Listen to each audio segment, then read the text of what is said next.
కంటి అద్దాల నుండి శాశ్వత విముక్తి పొందండి. లాసిక్ సర్జరీ 14,000 మాత్రమే. వివరాలకు సంప్రదించండి. ఇంటర్వ్యూలు చేసే స్థాయి నుండి ఇంటర్వ్యూ చేయించుకునే స్థాయికి ఎదిగిపోయారు. ఒక జర్నలిస్ట్గా ఉన్నప్పుడు అన్ని పార్టీలు అందరి నాయకుల పట్ల ఒకే విధమైన స్వభావం ఉండాలి కదా. చంద్రబాబు నాయుడు గారి పట్ల అమర్నాథ్ రెడ్డి గారితో అంత క్లోజ్నెస్ ఎలా ఏర్పడింది అసలు? నన్ను మంచి పిల్లడు కాబట్టి ప్రమోట్ చేసి. మీలో ఉన్న మంచి ఏంటి అసలు? ఫస్ట్ టికెట్ అనౌన్స్ చేశారు, మళ్ళీ పెండింగ్ పెట్టారు, మళ్ళీ అనౌన్స్ చేశారు. ఎందుకు ఈ గజిబిజి గందరగోళం జరిగింది? అంటే గజిబిజి గందరగోళం సృష్టించబడింది. ఎలా ఉంది అసలు గతానికి ఇప్పటికీ? 10గురికి సహాయం చేసే పరిస్థితికి వచ్చారంటే ఆ తల్లిదండ్రుల యొక్క కళ్ళల్లో ఆనందం ఎలా ఉంది? వాళ్ళకి ఆనందంతో పాటు భయం కూడా ఉంది. ఎందుకు? మా వాడు ఇంత పెద్ద పొజిషన్కి వెళ్ళాడని అనుకున్నా, మా వాడి దగ్గరికి ఇంతమంది వస్తున్నారు, ఏ సమస్య మా వాడు తగులుకుంటుందని ఆ భయం వాళ్ళకి. ఎందుకంటే ఒక చిన్న అధికారిని కలవాలంటే భయపడతారు. ఎవరు ఒకరిని తోడు పెట్టుకుని పోతున్నారు. ఇది పోగొట్టాలనేది నా ఆలోచన. ఖద్దరు చలామణి ఎక్కువైన ఈ రోజుల్లో మొత్తం కూడా ఖద్దరు సిఫారసు లేకోకుండా ఏ ప్రభుత్వ ఉద్యోగి కూడా ఆ నియోజకవర్గంలో అడుగు పెట్టలేని ఈ రోజుల్లో ఈ పరిస్థితి తీసుకురాగలరా మీరు? ఖద్దరు చొక్కా సిఫారసు లేకుండా ప్రతిదీ కదలడం కోసం ఒక సిద్ధాంతం కనిపెట్టినటువంటి వ్యక్తి నారా చంద్రబాబు నాయుడు. సామాన్య మధ్యతరగతి కుటుంబీకులు, ఒక జర్నలిస్టు, మీకు టికెట్ ఇచ్చిన తర్వాత మీకు ఫండింగ్ ఎవరు మొబిలైజ్ చేశారు? రెవెన్యూ ఎక్కడి నుంచి వచ్చింది? లేదా మీరేమైనా అడ్డదారులో సంపాదించి మూట పెట్టుకున్నారా? 6 నెలల కాలంలోని నియోజకవర్గంలో పూర్తి స్థాయిలో ఒక వ్యతిరేకత వ్యక్తమవుతోంది, సృష్టించబడింది. మరి యాదమరి పూతలపట్టి ప్రాంతంలో మైనింగ్ ఎక్కువైపోయింది, మాట వినకపోతే దాడులు చేయిస్తున్నారు అనేది కూడా సృష్టినా?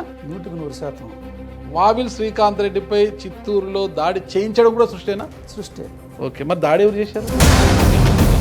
డిఆర్సీ మీటింగ్లో అనుకుంటా మీరు ప్రభుత్వ అధికారులు ఎవరు నా మాట వినడం లేదు, అది ఇది నన్ను చులకనగా చూస్తున్నారు అన్నట్టుగా మాట్లాడారు. ఏ విలేజ్కి పోయినా నేను చాలా బాధపడతాను. అది ఎస్సీ కాలనీస్, నేను ఆ కమ్యూనిటీ నుంచి వచ్చా. పోతే ఏం కావాలంటే ఊరంతా వచ్చి శ్మశానానికి దారి కావాలంటారు. పుడితే మనిషి బతకడానికి స్థలం లేక, సస్తే పోడ్చడానికి జానెడు జాగా లేక మనం ఎందుకు సంఘజీవంలో ఉండేది?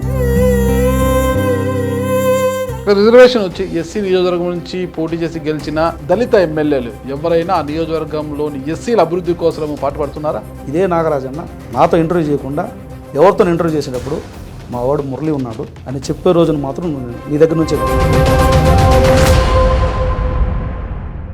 Welcome to Suman TV. నేను మీ నాగరాజ్ బైర్శెట్టిని. ఈరోజు ఈ ప్రోగ్రామ్ మనకు స్పాన్సర్ చేస్తుంది ఎకో తేజాస్ విద్యుత్ వాహనాల సంస్థ. ఈరోజు మన అతిథి చిత్తూరు జిల్లా పూతలపట్టు నియోజకవర్గ డాక్టర్ కలికిరి మురళీమోహన్ గారు ప్రస్తుతం మనతో ఉన్నారు. నమస్తే మురళీమోహన్ గారు. నమస్తే అన్న, బాగున్నారా? నేను చాలా బాగున్నా, మీరు ఇంకా బాగున్నారు. అంతే కదా? బాగున్నట్టే. ఒక జర్నలిస్ట్గా మీరు ఇంటర్వ్యూలు చేసే స్థాయి నుండి ఇంటర్వ్యూ చేయించుకునే స్థాయికి ఎదిగిపోయారు ఉన్న ఫలంగా. ఓకేనా? ఎలా ఉంది అసలు?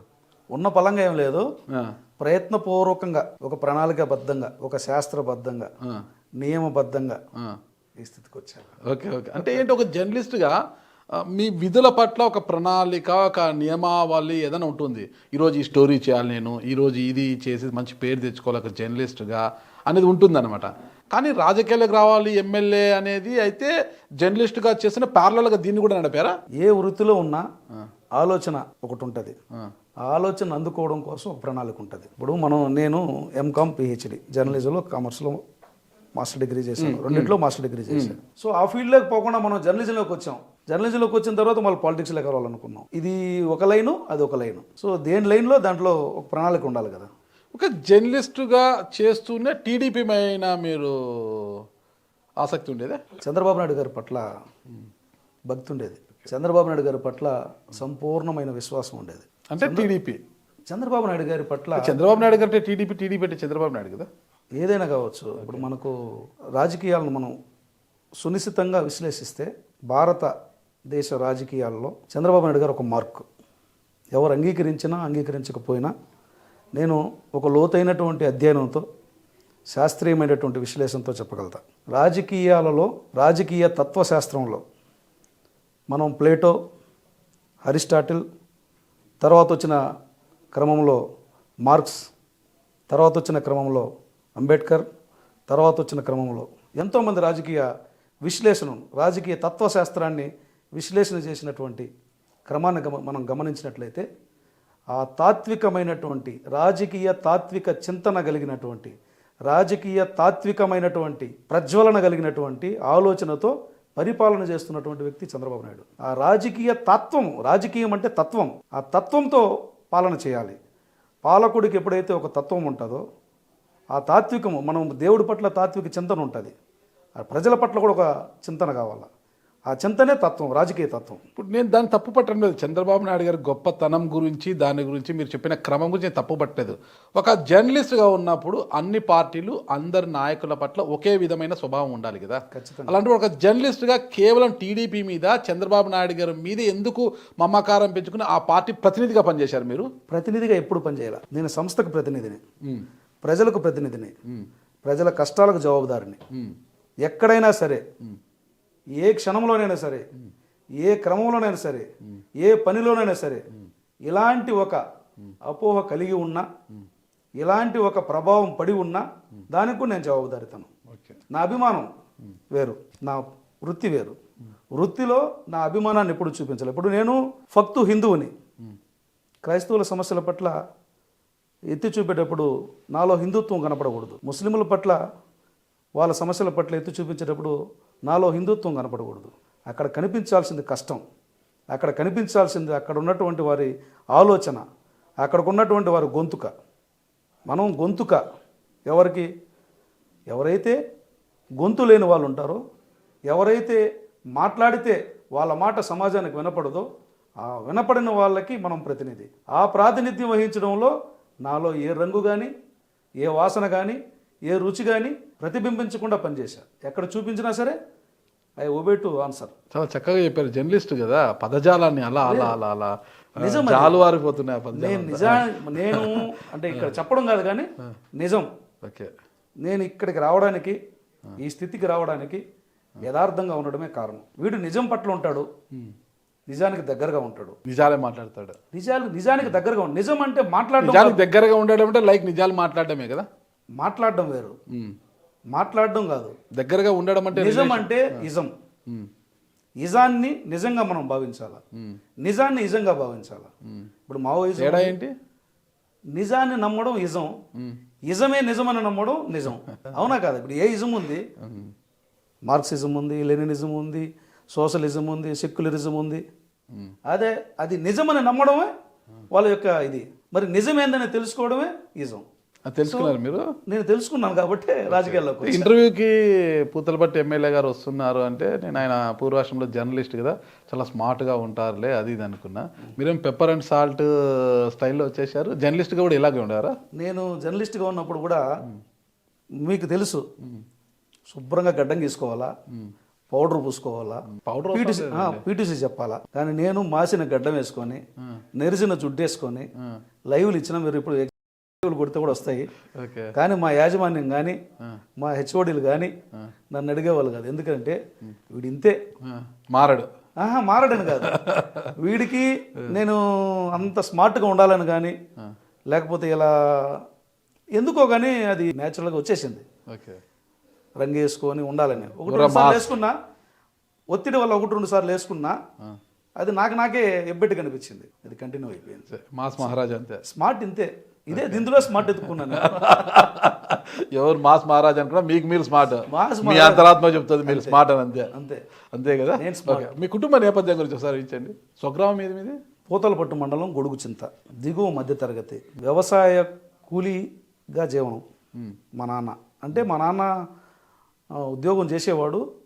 అప్పట్లో ఉద్యోగాలకి అంత ప్రాధాన్యత లేకపోవడం వల్ల ఆయన హాస్పిటల్లో జాబ్ చేస్తామంటే ఆయన తీసుకుని మార్చిరి దగ్గర డ్యూటీ చేశారని ఉద్యోగాన్ని వదిలిపెట్టేసి టైలరింగు, తర్వాత పొలము, వ్యవసాయం, ఇట్లా ఒక్కడే కొడుకుని కొంచెం అల్లారు ముద్దుగా అనిపించింది. నాకైతే కష్టం తెలియదని కాదే కానీ కష్టపెట్టకుండా పెంచాలని ప్రయత్నం చేశాను. ఉన్న దాంట్లో కష్టపెట్టకుండా పెంచారు. కానీ నేను కష్టపడకుండా ఉండకూడదని మాత్రం నిర్ణయించుకున్నాను. ఓకే. సో చిన్నప్పటి నుంచి కష్టపడడం నేర్చుకున్నా. కష్టపడ్డామంటే ఏ విధంగా కష్టపడ్డారు? నా ఈ క్రమం అంతా కూడా ఎర్న్ వైల్ యూ లెర్న్. చదువుతూ నేను ఎప్పుడు కూడా జర్నలిజం మాస్టర్ డిగ్రీలో చేరినప్పుడే జర్నలిస్ట్గా జాయిన్ అయినా. ఏదంటే ఫస్ట్ మీ కెరీర్ ఎక్కడ స్టార్ట్ అయింది journalism? Andhra Bhoomi, Deccan Chronicle, print media మొట్టమొదటిసారి. ఫస్ట్ అంటే 2000 కొత్త ఆంధ్రజ్యోతి వచ్చినప్పుడు ఈ రెండింటికి టెస్ట్ రాశా. ఫస్ట్ దీంట్లో రమ్మన్నారు, ఆ తర్వాత దాంట్లో రమ్మన్నారు. అప్పటికే కృష్ణారావు గారని ఈ మధ్య చనిపోయినట్టున్నారు, డెక్కన్ క్రానికల్కి కృష్ణారావు గారు ఇంటర్వ్యూ చేశారు. నీకు బ్రైట్ ఫ్యూచర్ అన్నాడు. ఇప్పుడంటే టెస్ట్లు ఇప్పుడు ఉన్నాయో లేదో నాకు తెలియదు, అప్పుడైతే ఖచ్చితంగా టెస్ట్ రాయాలి. మీకు కూడా తెలియదు కాదు, మీరు కూడా టెస్ట్ రాసే వార్త విలేకరున్నారు. సో టెస్ట్ రాసా, నీ అక్షరాలు బాగుంది, నువ్వు క్రమంగా ఎదగచ్చు అని చెప్పారు. అప్పుడు ప్రారంభమైంది. కృష్ణారావు గారు ఇంటర్వ్యూ చేశారు. నా మొదటి ప్రయాణం అక్కడ ఆంధ్రభూమి, డెక్కన్ క్రానికల్ రెండింటికి రాసేవాడిని. అంటే తెలుగులో రాసే వాళ్ళు తర్జుమా చేసుకునే వాళ్ళు ఇంగ్లీష్లోకి, కొన్ని ఇంగ్లీష్ రాసేవాడిని, ఎక్కువ ఫ్లూయెన్స్ పెట్టేవాడిని కాదు. అంటే నేను చదువుకుంటా ఉండేవాడిని అట్లా. కాబట్టి ఇంగ్లీష్ జర్నలిజంలో కన్వర్ట్ కావాలనే ప్రయత్నం జరిగింది, కానీ మళ్ళీ ఎందుకు అక్కడే హోల్డ్ అయ్యా. తర్వాత 2007 వరకు 6-7 వరకు అక్కడే ఉన్నా. మళ్ళీ దూరదర్శన్ చేశా కొంతకాలం. ఆల్ ఇండియా రేడియోకి కూడా అప్పుడప్పుడు ప్రోగ్రామ్స్ చేసేవాడిని. ఓకే. తర్వాత 2009 నుంచి కంటిన్యూస్గా HMTV MLA Telugu Desam party incharge అయ్యేంత వరకు హెచ్ఎంటీవీలోనే ఉన్నా. సో అప్పటికి నేను ఎప్పుడు కూడా ఇక్కడ చేస్తూనే చదువుకునేవాడిని. ఓకే. మీరు హెచ్ఎంటీవీ ప్రతినిధిగా పనిచేశారు, చిత్తూరు జిల్లా కరస్పాండెంట్గా పనిచేశారు, రాయలసీమ రీజనల్ కోఆర్డినేటర్గా పనిచేశారు. రాయలసీమ రీజనల్ కోఆర్డినేటర్ చెన్నై, తమిళనాడు, కర్ణాటక కూడా నేనే ఇన్ఛార్జిని. మరి ఇలా ఉన్న మీకు అమర్నాథ్ రెడ్డి గారితో అంత క్లోజ్నెస్ ఎలా ఏర్పడింది అసలుకి? అమర్నాథ్ రెడ్డి గారు ఎమ్మెల్యే అభ్యర్థిగా మిమ్మల్ని ప్రపోజ్ చేయడానికి కారణం ఏంటి అసలుకి? ఆయన మంచివాడు కాబట్టి క్లోజ్నెస్ వచ్చింది. ఆయనలో నేను ఎంత ఆయన్ని మంచివాడుగా ఆరాధించాను, ఆయన నన్ను మంచి పిల్లవాడు కాబట్టి ప్రమోట్ చేశాను. మీలో ఉన్న మంచి ఏంటి అసలు? నాకు తెలుస్తుంది, అదే వాళ్ళకి తెలుస్తుంది. మీరు నాగరాజన్నలో ఉండే మంచి ఏందో నాకు తెలుసు. మదనపల్లి జర్నలిస్ట్గా నుంచి సుమన్ టీవీ ఎగ్జిక్యూటివ్ ఎడిటర్ వరకు నాకు తెలుసు. మీలో మంచి నాకు తెలుసు, నాలో మంచి నాకు ఎట్లా తెలుస్తుంది? సో రాయచోట్లో కూడా ఉంది నా ప్రస్థానం, అంటే మా జిల్లా కాబట్టి. మీ జిల్లాలో మదనపల్లి. నేను ఒకటి ఏంటంటే, అమర్నాథ్ రెడ్డి గారిలో చెప్పుకోదగ్గ విషయం ఏంటంటే, ఒక మనిషిని సంపూర్ణంగా విశ్వసిస్తే అవతల ఎంత ప్రభావం ఉన్నా, అవతల వాళ్ళు ఎంత ప్రయత్నం చేసినా, ఆ విశ్వసించినటువంటి మనిషి యొక్క విశ్వాసాన్ని నిలబెడతారు. ఆడి వరకు స్పష్టంగా అథారిటేటివ్గా మనం చెప్పచ్చు. నా విషయంలో చాలా గట్టిగా. అంత ప్రయారిటీ ఉందా అమర్నాథ్ రెడ్డి గారికి పార్టీలో? ఎందుకు లేదు? మరి అంత సీనియర్కి మంత్రివర్గంలో చోటు దక్కలేదు కదా? మంత్రివర్గము వేరు, మనసు వేరు. మనసులో స్థానం ఉన్న వాళ్ళందరికీ మంత్రివర్గంలో వస్తుందని. ఆయన మనసు వేరు, పార్టీలో ఆయనకుండే ప్రాధాన్యత వేరు, ఈ రెండు వేరుగా ఉంటాయి. కానీ మనసు మీలాంటి వారికి ప్రాధాన్యత పార్టీ. నా మనసు కాదు చెప్తున్నది, ఆయన మనసు. చంద్రబాబు నాయుడు గారి మనసు ఒకటి. ఓకే. చంద్రబాబు నాయుడు గారు కానీ, లోకేష్ బాబు గారు కానీ, మీరు 100 మందిని నిలబెట్టి మధ్యలో అమరనాయుడు ఉన్నాడంటే ఆ కళ్ళు ఆయన దగ్గరికే పోతాయి. కొన్నిటికి కళ్ళు మనస్సు జవాబు చెప్తాయి, కొన్నిటికి పదవులు జవాబు చెప్తాయి. ఏది గొప్పదంటే అది గ్రహించే వ్యక్తి, ఆశించే వ్యక్తి, లేకపోతే చూసే వ్యక్తులు. ఆ వ్యక్తి ఇప్పుడు మనం కొన్ని ప్రేమని కళ్ళతో ఎక్స్ప్రెస్ చేసుకుంటాం, నెమలి కళ్ళు అంటాం. ఎందుకంటే నెమలి కళ్ళతో అని చేసుకుంటుంది కాబట్టి. సో ఆ కళ్ళలో తెలుస్తుంది అది. దానికన్నా గొప్ప ఇప్పుడు నేనున్నాను, నేను ఎందుకు ఎంత గొప్ప స్టేజ్ మీద నేను చెప్పగలుగుతానంటే ఆయనలో ఉన్న ప్రేమని. అట్లాగే ఆయనలో ఉన్న ప్రేమ ఆయన తెలుస్తుంది, దాంట్లో రెండవ ఆలోచన కూడా తావలేదు. అంటే ఫస్ట్ మీకు ఒకసారి అమర్నాథ్ రెడ్డి గారు ఆశీర్వాదం మీకు ఉంది, పూతలపట్టి ఇన్ఛార్జ్గా ఇచ్చారు. ఫస్ట్ టికెట్ అనౌన్స్ చేశారు, మళ్ళీ పెండింగ్ పెట్టారు, మళ్ళీ అనౌన్స్ చేశారు. ఎందుకు ఈ గజిబిజి గందరగోళం జరిగింది? అంటే గజిబిజి గందరగోళం సృష్టించబడింది, జరిగిందని అనుకోవడంలే. ఇప్పుడు ప్రతి ఒక్కరు సృష్టించారు, మీకు తెలియదు కాదు. కుప్పంలో చంద్రబాబు నాయుడు గారు పోటీ చేయరంట అని కూడా చెప్పారు, అవునా కదా? కరెక్ట్. ఈసారి పులివెందులలో జగన్మోహన్ రెడ్డి పోటీ చేయరంట, జమ్మల మడుగుకి వెళ్తారని కూడా చెప్పారు. పార్టీ అధినేతలుగా తప్పలే గందరగోళం. మనం ఎంత, మన ప్రస్థానం ఎంత, రాజకీయాల్లో మన ఒడిదుడుకులు కామనే కదా. సృష్టించబడే అంటే జరిగే వాటికన్నా, నడిచే వాటికన్నా సృష్టించబడే వాటి యొక్క ప్రభావం ఎక్కువ ఉంటుంది. మీకు తెలియదు కాదు. మనం పురాణమైనా ఇతిహాసమైనా ఏదైనా చూడండి, సృష్టించబడే వాటి యొక్క ప్రాచుర్యం కానీ, సృష్టించబడే వాటి యొక్క ప్రభావం కానీ న్యాచురల్గా జరిగే వాటికి మించి ఉంటుంది. కానీ దాని పర్యవసానము, దాని ఫలితం ఎలా ఉంటుందనేది చాలా తక్కువే కనిపిస్తుంది. కాకపోతే అది రావడానికి ఎండ్ ఆఫ్ ది డే మనం చూసుకోవాలి. కానీ సృష్టించబడేవి ఎప్పుడూ కూడా ఎక్కువగా దుల్లబడతాయి, ఎక్కువ ప్రచారం చేయబడతాయి. అలా చేయబడినటువంటి వాటిలో నా రాజకీయ జీవితంలో నిజంగానే మీరు అన్నట్టుగా ఒక సంక్లిష్టమైనటువంటి పరిస్థితిని క్రియేట్ చేసేశారు. కానీ ఎప్పుడు కూడా కానీ చంద్రబాబు నాయుడు గారు కానీ, లోకేష్ బాబు గారు కానీ, అమరన్న కానీ ఈ విధంగా గందరగోళం వస్తుందంటే నీ పని నువ్వు చేయి అని చెప్పినారు. ఎప్పుడు నేను జర్నలిస్ట్ యూనియన్ లీడర్గా కూడా చాలా కాలం పనిచేశాను. ఏపీయూడబ్ల్యూజేకి 10 సంవత్సరాల ఉమ్మడి జిల్లా అధ్యక్షుడు, by elect, not by nominate. మీకు తెలుసు మన ఎలక్షన్లు ఎట్టుంటాయో, ఏ స్థాయిలో జరుగుతాయో. సో మా వాడు మంజు కూడా ఒక విట్నెస్. గెలుపు అనేది మీకేం కొత్త కాదు. అది కొత్త కాదు, గెలవడం అవసరమైనటువంటి ప్రణాళికలు వేసుకోవడం కూడా కొత్త ఏం కాదు. ఎమ్మెల్యే అయ్యారు కదా, మీ వాళ్ళు కానీ మీరు కానీ తిరుమల పోవాలంటే టీటీడీ లెటర్ కోసము మీరు ఆ ఎమ్మెల్యేని ఈ ఎమ్మెల్యేని రిక్వెస్ట్ చేసేవాళ్ళు. మీ వాళ్ళు వెళ్ళాలంటే ఇప్పిస్తాను డబ్బు ఎవరో అడిగేవాళ్ళు. అసెంబ్లీలోకి జరుగుతున్న సమయం, అసెంబ్లీలోకి వెళ్ళాలన్నా పాసుల కోసం వాళ్ళని పట్టుకొని ఎమ్మెల్యేని పట్టుకొని లోపలికి వెళ్ళే పరిస్థితి కదా. ఈరోజు తిరుమలకు వెళ్ళాలంటే హ్యాపీగా ఒక 10 మందిని మీ ద్వారా తీసుకెళ్ళగలరు. ఎవరైనా వెళ్ళాలంటే మీ సిఫార్సు లేఖలు ఇవ్వగలుగుతారు. అసెంబ్లీలోకి బొగ్గ కారేసుకుని రయ్యమని వెళ్ళే పరిస్థితి వచ్చింది. ఎలా ఉంది అసలు గతానికి ఇప్పటికంతా కూడా? అప్పుడైతే నా వల్ల ఇది అవుతుందని చెప్పొచ్చు, ఇప్పుడు నా వల్ల ఇది అవుతుందంటే ఒప్పుకోరు జనం. అది ఎక్కువైంది ఇప్పుడు. నేను అప్పుడు పోవడానికి హ్యాపీనే, మరి మా వాళ్ళందరినీ తీసుకెళ్ళడానికి ఇబ్బందికరమే. మీరు నమ్మరు, నేను ఎమ్మెల్యే కాకముందు నేను, మా అమ్మ, మా నాన్న, నా భార్య, నా 2 పిల్లలు చాలాసార్లు దర్శనానికి వెళ్ళాం. ఎమ్మెల్యే అయిన రోజు నుంచి ఇప్పటి వరకు నా కుటుంబం అంతా దర్శనానికి పోవాలి. మీరు నమ్ముతారా? నాకు పెద్ద కుటుంబం అయిపోయింది. తెలుగుదేశం పార్టీకి సంబంధించి తెలుగుదేశం విజయం కోసం పనిచేసిన చాలామంది నిస్వార్థంగా పనిచేశారు ఈ నియోజకవర్గంలో. నేను గెలవాలని పనిచేశారు, తెలుగుదేశం గెలవాలని పనిచేశారు. వాళ్ళనే తీసుకెళ్ళా. కానీ నేను, మా అమ్మ, మా నాన్న, నా భార్య, నా పిల్లలు కలిసి ఇప్పటి వరకు దర్శనానికి వెళ్ళా. ఇప్పుడు వెళ్ళిపోతున్నారు ప్రోటోకాల్ దర్శనం చూద్దాం, అటెండర్ చూద్దాం. నేను నిజంగానే వెళ్ళలేదు సార్. మీ నాన్నగారు ఎలా ఫీల్ అవుతారు? చాలాసార్లు వెళ్ళాము. చాలాసార్లు కూడా నియోజకవర్గానికి సంబంధించినటువంటి కొన్ని కుటుంబాలతో నేను వెళ్ళి, ఎవరైతే ఏ ఆశ లేకుండా నిస్వార్థంగా పనిచేస్తారో వాళ్ళతో పాటు వెళ్ళాను. కానీ మొట్టమొదటిసారి కూడా నా వైఫ్ను మాత్రం తీసుకెళ్ళి, ఎందుకంటే కుటుంబ సమేతంగా మొదటిసారి వెళ్ళాలి కాబట్టి నేను, నా భార్య, కొంతమంది తెలుగుదేశం పార్టీకి సంబంధించి, జనసేన పార్టీకి సంబంధించినటువంటి 10 మంది కన్నా ఎక్కువ ఇచ్చేటికి లేదట. అప్పుడు ఒక 2-3 ఎమ్మెల్యేలు చెప్తే 18 మంది వస్తారు. ఇప్పుడు నేనే కాబట్టి వేరే వాళ్ళని అడిగితే పరువు పోతుంది. సో దాంట్లో నీకు మొత్తం మీద ఏదో ఒకటి లాగాలనుకుంటున్నావు అన్న.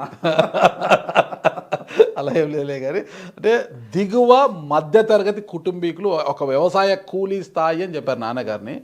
ఆ స్థాయి నుంచి కష్టపడి మిమ్మల్ని చదివించారు, ఒక డాక్టరేట్ని చేశారు మిమ్మల్ని. అయితే ఈరోజు వారి కుమారుడు ఎమ్మెల్యే అయ్యారు, 10గురికి సహాయం చేసే పరిస్థితికి వచ్చారంటే ఆ తల్లిదండ్రుల యొక్క కళ్ళల్లో ఆనందం ఎలా ఉంది? వాళ్ళకి ఆనందంతో పాటు భయం కూడా ఉంది. ఎందుకు? మా వాడు ఇంత పెద్ద పొజిషన్కి వెళ్ళాడని దానికన్నా మా వాడి దగ్గరికి ఇంతమంది వస్తున్నారు, ఏ సమస్య మా వాడు తగులుకుంటుందని ఆ భయం వాళ్ళకి. ఎందుకంటే తెలియదు ఎప్పుడు వాళ్ళని మనం అవగాహన, సొసైటీని భయంతో చూసినటువంటి కుటుంబం.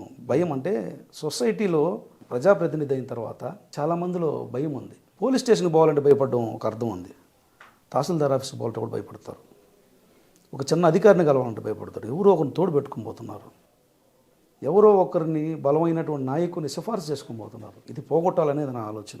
ఎందుకంటే సాధ్యపడుతుంది అంటారు, అది 100% సాధ్యపడుతుంది. అకౌంటబిలిటీ పెరిగింది. చంద్రబాబు నాయుడు గారు చలామణి ఎక్కువైన ఈ రోజుల్లో మొత్తం కూడా ఖద్దరు సిఫారసు లేకోకుండా ఏ ప్రభుత్వ ఉద్యోగి కూడా ఆ నియోజకవర్గంలో అడుగు పెట్టలేని ఈ రోజుల్లో ఈ పరిస్థితి తీసుకురాగలరా మీరు? నేను అందుకే చెప్పాను, రాజకీయ తత్వశాస్త్రంలో నేనైతే ఈ సుమన్ టీవీ నుంచి ఒక ప్రకటన కూడా చేయదలుచుకున్నా. నేను చంద్రబాబు నాయుడు గారిని పొగిడి ఇంకేదో ఆశించాలని ఆశ లేదు. ఎందుకంటే నా డ్రీమ్ ఎమ్మెల్యే అయ్యాను. ఆ తర్వాత పెద్ద ఆయన ఇష్టం, ప్రజల ఇష్టం. కానీ without any expectations I would like to say, రాజకీయ తత్వశాస్త్రంలో ఒక లెసన్ చంద్రబాబు నాయుడు గారి గురించి రావాలి. నిజం చెప్తున్నాను. అది పక్కన పెట్టండి. ఈ రోజు ఒక్క నిమిషం, ఎమ్మెల్యే అయ్యాక మీ నియోజకవర్గంలో మీ సిఫారసు లేకోకుండా ఎస్ఐ కానీ సిఐ కానీ ఎవరైనా వచ్చారా? దీనికే చెప్తున్నాను, దీనికోసం చెప్తున్నాను. ఈ మాట ఖద్దరు చొక్కా సిఫారసు లేకుండా కదిలిన ఫైలు కానీ కదిలిన ట్రాన్స్ఫర్ కానీ ఉందా అని మీరు అడిగారు కదా, దానికే జవాబు అక్కడి నుంచి చెప్తున్నా.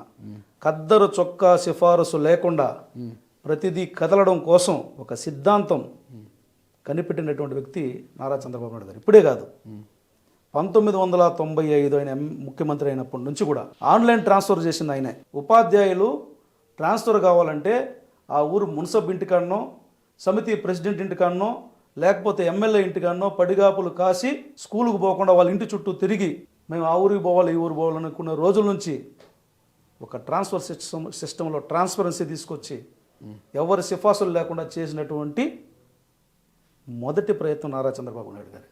మీరు అవునంటారా కాదంటారా? నేను కాదంటాను. ఎందుకు?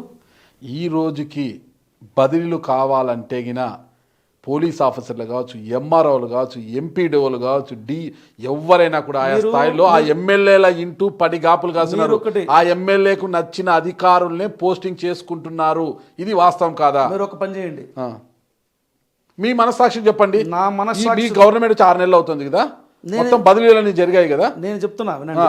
మీ అనుమతి లేకుండా ఎవరైనా వచ్చారా? మీ సిఫార్సు లేక? నేను చెప్తున్నాను, మీరు రాసుకోండి, మీరు వినండి. అవసరమైతే మన ఇద్దరు మైక్ ఎత్తుకొని కొంతమంది ఆఫీసుల దగ్గరికి వెళ్దాం, సీక్రెట్ కెమెరా పెట్టుకొని, ఓకే మీకు ప్రభుత్వం వేసిందా, ఒక పలానా ఎమ్మెల్యే సిఫార్సు వేసిందా అంటే 35 to 40% డైరెక్ట్గా వచ్చిన వాళ్ళే ఉన్నారు. 35 to 40 మిగతా వినండి 60-70 చెప్తానండి. మిగతావి కూడా రిప్రజెంట్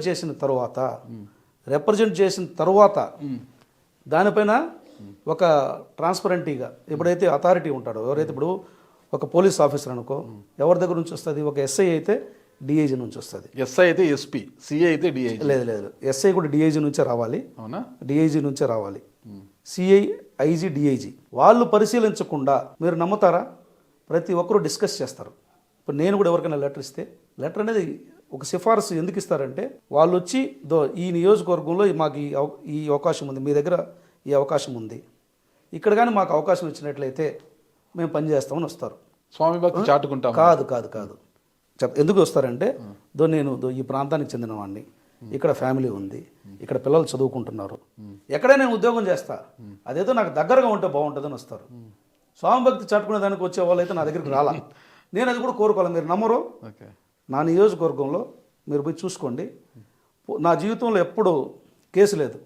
జర్నలిస్ట్ యూనియన్ లీడర్గా, స్టేట్ ఎలక్ట్రానిక్ మీడియాకి జనరల్ సెక్రటరీ దాకా పనిచేసిన. పూర్తి స్థాయిలో రాజకీయాలు ఉంటే పడి కేసులు వచ్చేటేమో. కాదు జర్నలిస్ట్ గా ఉన్నారు కాబట్టి కేసులు లేవు. కాదు ఎప్పుడు జర్నలిస్ట్ అజిటేషన్ చేసిన మన మీద కూడా ఎన్నో కేసులు ఉన్నాయి కదా. అది సాధారణ కేసులు జర్నలిస్టుల మీద చాలా అరుదుగా ఉంటాయి కేసులు. 13 కేసులు పెట్టారు నా మీద. 13 కేసులు పెట్టినప్పుడు ఒకే రోజు నా మీద 6 కేసులు పెట్టి పోలీస్ స్టేషన్కి తెల్లవారు నుంచి రాత్రి దాకా పోలీస్ స్టేషన్లో కూర్చోబెట్టి స్టేషన్ తిప్పుకుంటూ రాత్రి 10 గంటలకు జడ్జి ముందు ప్రొడ్యూస్ చేశారు. అవునా?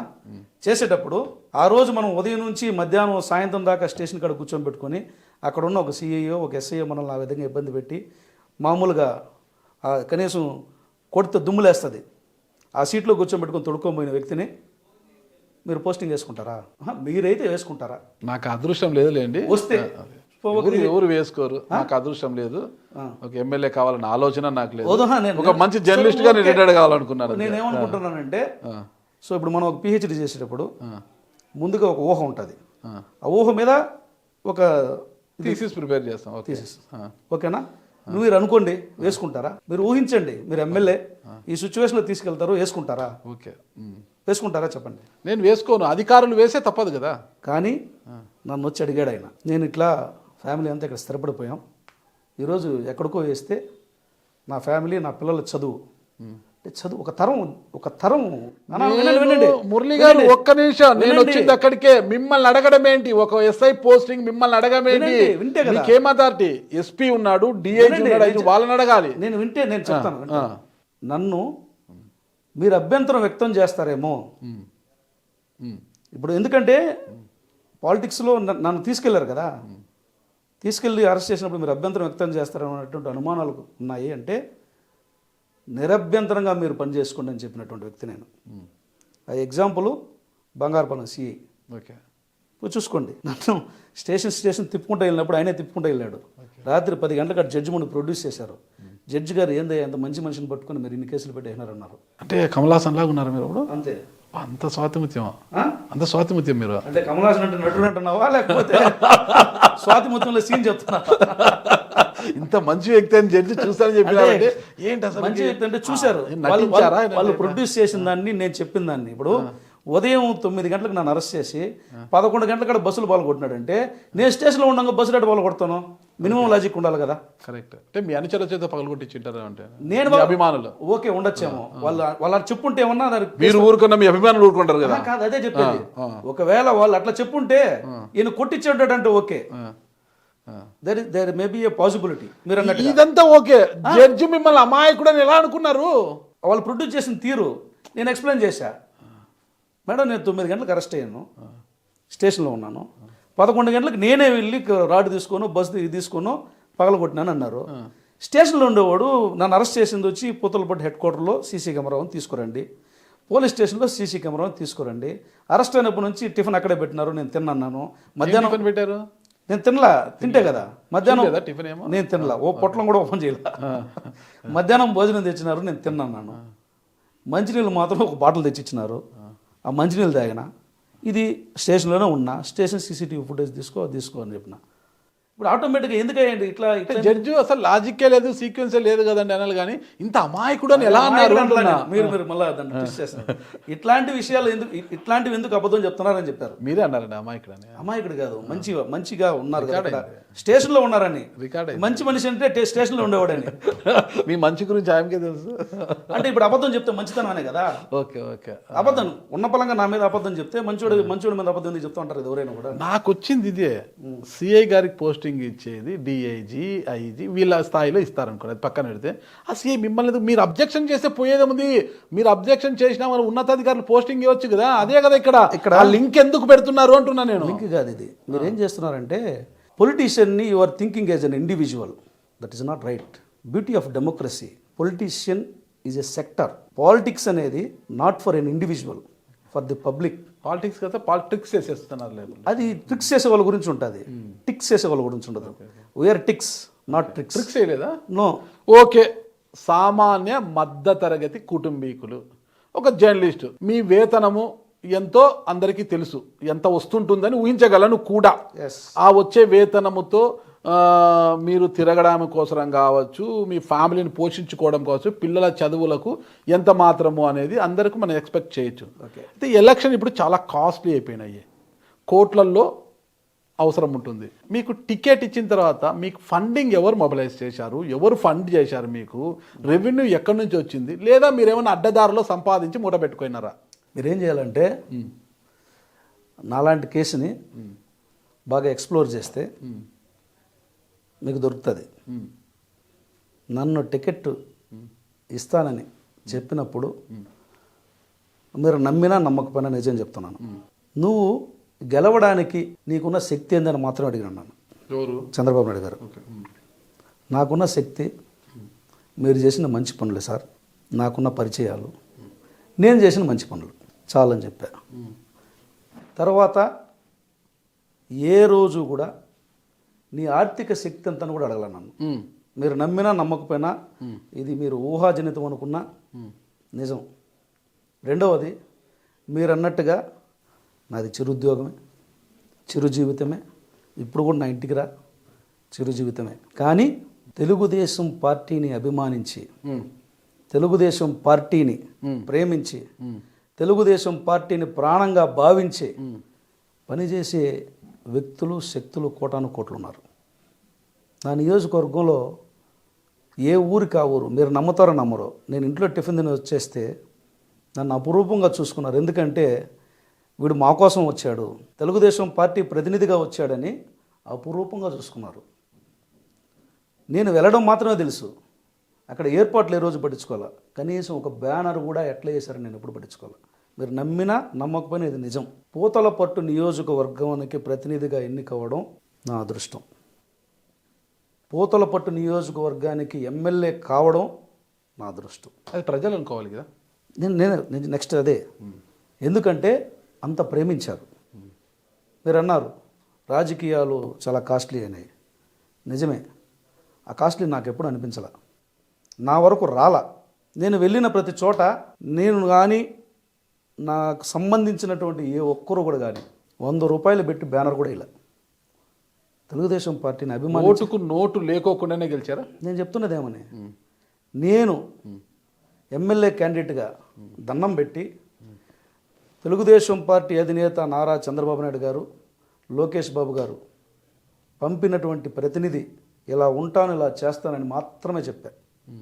మీరు ఎంక్వైరీ చేసుకోండి, మీకన్నా ఎక్కువ ఎవరికి ఉండదు. బాగా ఎక్కువ కానీ రూట్స్లో బాగా కనెక్టివిటీ ఉంది, మీకు రూట్స్లోకి వెళ్ళగలిగినటువంటి చాణక్యత కూడా ఉంది. చెక్ చేయండి. మిగతా నియోజకవర్గాల గురించి నాకు అనవసరం. నా నియోజకవర్గంలో నన్నంత ప్రేమగా అంటే గాలిలో గెలిచిపోయానంటారు. ఓటుకు నోటు ఇవ్వకుండా గాలిలో గెలిచిపోయానంటారా? ఇస్తే జనంలో గెలిచినట్టు, నోటు ఇవ్వకపోతే గాల్లో గెలిచినట్టు మీరు ఎలక్షన్ తీరంతా అదే జరుగుతోంది కదా. ఎదుటి వ్యక్తి 1000 రూపాయలు ఇస్తే నేను 1500 ఇవ్వాలి, ఆయన 1500 ఇస్తే నేను 2000 ఇవ్వాలనేదే కదా ఇట మీరు నిర్ధారిస్తున్నారు. మీరు నేను ఇంచుమించు ఒకేసారి జర్నలిజంలోకి వచ్చినాం. మనం ఎతికి స్టోరీలు రాసేవాళ్ళం. ఏం స్టోరీలు అంటే, ఆ ఊర్లో ఒక రైతు, ఇప్పుడు వచ్చే పండు ఏంది అది, సీతాఫలం కాదు ఇది డ్రాగన్ ఫ్రూట్. ఒక రైతు డ్రాగన్ ఫ్రూట్ ఇంత ఉంటుంది, మీరు ఇంత అంటున్నారు, అదే డ్రాగన్ ఫ్రూట్ వేసాడంట. ఎతికితే ఆయన చూసి 4 రైతులు వేస్తారని, పలానా ఆయన పొలంనేరులో ద్రాక్ష వేసాడు, బాగా వచ్చింది. కుప్పంలో ఇజ్రాయల్ టెక్నాలజీ పెట్టారు, రైతులు బాగా ఆర్థికంగా ఉన్నారు. అంటే రైతులు నష్టపోతున్నారు, రైతులు ఆత్మహత్యలు చేసుకుంటున్నారు అనే టైంలో ఒక ఆశ, ఇలా చేస్తే ఆత్మహత్యల వైపు పోవాల్సిన అవసరం లేదన్నటువంటి ఒక భరోసా కల్పించడం కోసం చాలా ప్రయత్నాలు చేస్తాం. మురళీమోహన్ కూడా ఒక ప్రయత్నం. మీరు అనుకున్నట్టు ఒకవేళ రాజకీయాలు అలా ఉంటే నాకు తెలియదు. మీరు అనుకుంటున్నారు, మీరు ఏ రకమైనటువంటి నిర్ధారణ. ఇప్పుడు నేను నమ్ముతా, ఆ జడ్జి గారు మిమ్మల్ని ఎందుకు అమాయకుడు అన్నారు, మంచి మనిషి అన్నారు? ఎందుకంటే 2000 సంవత్సరము నుంచి 2024 ఎన్నికలకు ముందు వరకు మీడియాలో ఉన్న మీకు రాజకీయాలు కాస్ట్లీగా మారిపోయాయి, ఓటుకు నోటు లేకోకుండా ఎవరు గెలవలేకపోతున్నారు, ఆ రాజకీయాలు చేయలేకపోతున్నారన్న విషయం కూడా తెలియకుండా మీరు జర్నలిజం చేశారు చూడు. ఇప్పుడు మీరు నిజంగా అమాయకులు. తెలియకోకుండా నిర్ధారించుకోవాలి. నేను ఎప్పుడు ఓకే, మీరు నిర్ధారించుకున్నారు కాబట్టి తెలుసుకోవడానికి నిర్ధారించుకోవడానికి చాలా వ్యత్యాసం ఉంది కదా. చెప్పండి అదేంటో. బెట్టరకుంట దొంగల ఊరు అని పేపర్లు వేసేవాళ్ళు, యూట్యూబ్లో కొట్టిన కూడా వస్తుంది. దాంట్లో దొంగలు ఎవరని నిర్ధారించుకోవాలి మనం. ఊరంతా అనలేం కదా. ఓకే, మారిన వాళ్ళు కూడా ఉంటారు. ఇప్పుడు ఓటుకు నోటు తీసుకునే వాళ్ళు ఉంటారు, ఉండకపోరు.